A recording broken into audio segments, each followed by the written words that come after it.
বাংলাদেশ এখন একটা জায়গায় গেছে।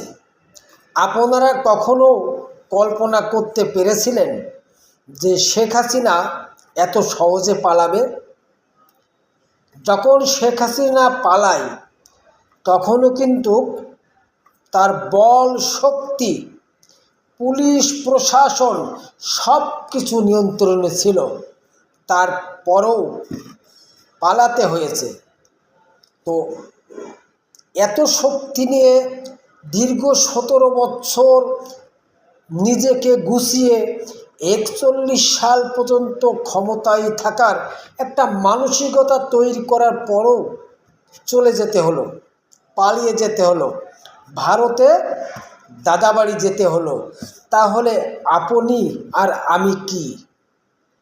আমার থাকার গ্যারান্টি আর আপনার থাকার গ্যারান্টি দিবে কে? তাই সহিংসতার রাজনীতি নয়, বন্ধুত্বের রাজনীতি।